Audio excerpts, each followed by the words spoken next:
Hello friends, कहानी वाली दादी मम्मा के चैनल पर आपका स्वागत है। बात पुरानी है। हम लोग सरकारी क्वार्टर में रहते थे और पूरी सरकारी क्वार्टर में अखबार बांटने वाले 2 लोग थे। हमारे घर जो अखबार बांटने आता था लड़का, उसका नाम था गणपत। गणपत बहुत ही मेहनती और ईमानदार था। मेरे पति जल्दी ऑफिस जाते थे और उनको सवेरे ही अखबार पढ़ने की आदत थी। वो बेसब्री से अखबार वाले का इंतज़ार करते, तो गणपत इस बात को अच्छी तरह से जानता था। वो जितना जल्दी हो सके सबसे पहले हमारे घर ही अखबार देने आता था। मेरे पति अखबार हाथ में लेते और बहुत खुश हो जाते। इस तरह से गणपत को भी बहुत अच्छा लगता था। एक बार गणपत ने किसी के यहाँ गलती से दूसरा अखबार डाल दिया, तो उन्होंने उसको बहुत डांटा।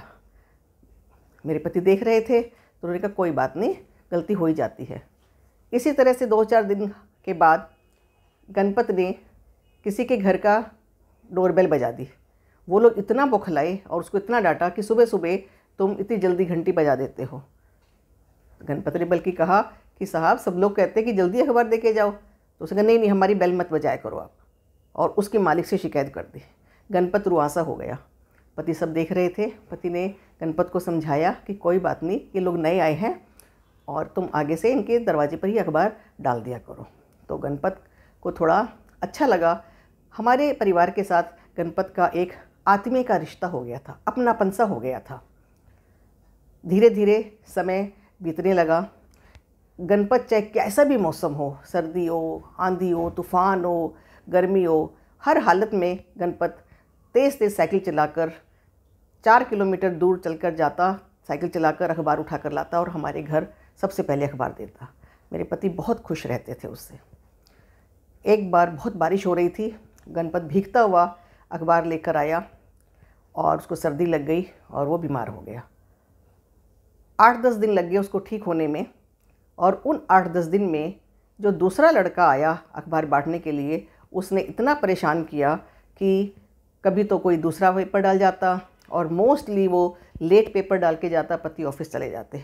पति इतने बौखलाते थे कि क्या है, गणपत कहाँ रह गया। और हम लोग सब प्रेयर करते कि गणपत जल्दी से ठीक हो जाए ताकि हमारे घर फिर से टाइम से अखबार आना शुरू हो जाए। वो लड़का कभी किसी दिन अखबार भी नहीं डाल के गया और कभी किसी के गलती से किसी का दे जाता। तो हम लोग बड़े परेशान हो गए गणपत के बिना। और जब गणपत दोबारा आया तो हम सबकी आंखें खुशी से चमक उठी। इस तरह से धीरे धीरे समय बीतने लगा। एक बार मेरे पति का ट्रांसफ़र बाहर हो गया। अब हम लोगों को इतनी जल्दी नहीं होती थी न्यूज़पेपर पढ़ने की। जब बच्चे स्कूल जाते तब दरवाज़ा खुलता और तब मैं न्यूज़पेपर उठाकर अंदर लाती। गणपत बेचारा सोचता रह जाता कि क्या बात है, आजकल न्यूज़पेपर बाहर दिखाई नहीं देते। परंतु गणपत की कभी हिम्मत न हुई। जब वो महीने का बिल लेने के लिए आया अखबार का, तो तब उसने मुझसे पूछा कि मैडम, साहब नहीं दिखाई दे रहे। वो थोड़ा इधर उधर खोजने लगा। तब मैंने गणपत को बताया कि साहब का ट्रांसफ़र हो गया है और आ जाएंगे थोड़े दिनों में। तो गणपत को थोड़ा सा अजीब सा लगा। एक दिन साहब ने बताया कि मेरी ट्रांसफ़र वापस हो गई है। गणपत को फिर से बहुत अच्छा लगा और ऐसे धीरे धीरे टाइम बीतने लगा। गणपत को एक आधी बार कभी मौका मिला बात करने का, तो पता चला उसके 2 बच्चे हैं, वो भी स्कूल में पढ़ते हैं। तो हमने कहा लगता तो नहीं है इतनी उम्र का, चलो अच्छी बात है, मेहनत करता है, तो इसी तरह से मेहनत करता रहे। समय बीतता रहा और मेरे पति रिटायर हो गए। हमने वो सरकारी कॉलोनी छोड़ दी और हम अपने आवास में आ गए। अपने आवास में आए भी हमें 2-3 साल हो गए थे। हम लोग बैठे हुए धूप सेक रहे थे कि एक दिन अचानक हमारी डोरबेल बजी। हमने दरवाज़ा खोला तो देखा सामने गणपत खड़ा है। गणपत भी अब थोड़ा सा अधेड़ हो चुका था और उसको भी बड़ा अच्छा लग रहा था कि मैं अपने साहब के घर में आया हूँ। जब गणपत को अंदर बुलाया और बिठाया और मैं चाय बनाने लगी, और गणपत ने एक शादी का कार्ड मेरे पति के हाथ में दिया कि साहब, मेरी बेटी की शादी है, आप लोग ज़रूर आना, आप लोग आओगे तो मुझे बहुत अच्छा लगेगा। मैंने हाथ में शादी का कार्ड पकड़ा और उसके सामने खोला और मैं बड़ी हैरान होकर पूछने लगी कि गणपत, तुम्हारी बेटी डॉक्टर है? तुमने कभी बताया नहीं? तो गणपत ने कहा, हाँ मैडम। हम दोनों एक दूसरे की तरफ देखने लगे बड़े अचंभे से कि अखबार वाले की बेटी डॉक्टर है। तो गणपत ने कहा कि मैडम, इसके पीछे भी एक बहुत लंबी कहानी है। हुआ क्या कि बहुत समय पहले की बात है, हम लोग साधारण सा जीवन जी रहे थे। दोनों बच्चे स्कूल में पढ़ते थे। मेरी बेटी को अक्सर ये शिकायत रहती थी कि हम इतने गरीब क्यों हैं, हमारा इतना छोटा सा घर क्यों है, मेरे साथ की सभी लड़कियां इतने अच्छे अच्छे घरों में रहती हैं, इतने अच्छे अच्छे कपड़े पहनती हैं और घूमने जाते हैं, हम तो कभी कहीं घूमने भी नहीं जाते। एक दिन तो हद ही हो गई। मेरा बेटा भी कहने लगा कि कब तक हम ऐसी ज़िंदगी जीते रहेंगे, पापा मुझे ये चाहिए, मुझे वो चाहिए। और बेटी ने तो एक दिन ये कहने लगी, काश मेरा जन्म किसी अमीर घर में होता तो मैं भी ये करती, मैं भी वो करती। मेरी पत्नी सुन नहीं सकी ये बात। बेटे ने कहा, मुझे तो कोई गोद ले ले अमीर आदमी, मैं तो वहाँ जाकर ऐश करूँगा। मेरी पत्नी को इतना गुस्सा आया कि वो इतनी ज़ोर से चिल्लाई मारने के लिए कि मेरी पत्नी की आवाज़ चली गई और उसको उसी समय अधरंग हो गया। उस पत्नी के आवेश ने बच्चों को एक सबक सिखा दिया।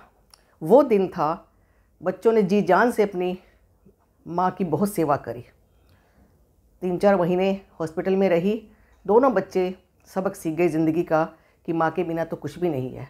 उनके अथक प्रयास से और मेरे भी लगातार दवाई करने से मेरी पत्नी ठीक होकर घर आ गई, परंतु बच्चों में एकदम बहुत बदलाव आ गया। दोनों बच्चे जी जान से पढ़ने लगे और कभी उस दिन के बाद से उन्होंने ये नहीं कहा कि हम गरीब हैं। दोनों ने इतनी मेहनत करी, ट्यूशन भी पढ़ाई और खूब मेहनत करी। और उसके बाद मैंने भी एक शाम के समय 3 घंटे में किसी दुकान पर अकाउंट्स का काम करने लगा। सवेरे अखबार का काम करता था, अखबार बांटने का, और छोटे दिन में मेरी नौकरी तो थी ही। ऐसे कर करा के मैंने अपने घर का गुजारा किया और दोनों बच्चों को इस लायक बनाया कि बेटी डॉक्टर बन गई और बेटी के साथ पढ़ने वाला लड़का दामाद डॉक्टर है। और आज मेरा बेटा भी बॉम्बे IIT से बीटेक कर रहा है। हम दोनों बड़ी उत्सुकता से उसकी सारी बात सुन रहे थे। हमें बड़ी हैरानी हो रही थी और गणपत चाय पीकर जा चुका था। गणपत के जाने के बाद आज हमारे मन में उसके प्रति और भी ज़्यादा इज्जत और विश्वास बढ़ गया था। तो इस घटना से ये शिक्षा मिलती है हमें कि कोई भी काम छोटा नहीं होता। काम करने के लिए हम ये ना सोचें कि ये काम क्यों करें, क्योंकि मेहनत और लगन से, ईमानदारी से हम अपने परिवार की किसी भी तरह की अगर हमारे पास जिम्मेदारी है उसको हम सामना कर सकते हैं। तो बच्चों, ये कैसी लगी आपको कहानी? अगर आपको ये अच्छी लगी तो आप इस कहानी को लाइक करें, शेयर करें और कमेंट करना। जिसने अभी तक सब्सक्राइब नहीं करा वो प्लीज़ मेरे चैनल को सब्सक्राइब भी करें। अगले हफ्ते फिर मिलते हैं एक नई वीडियो के साथ। बाय।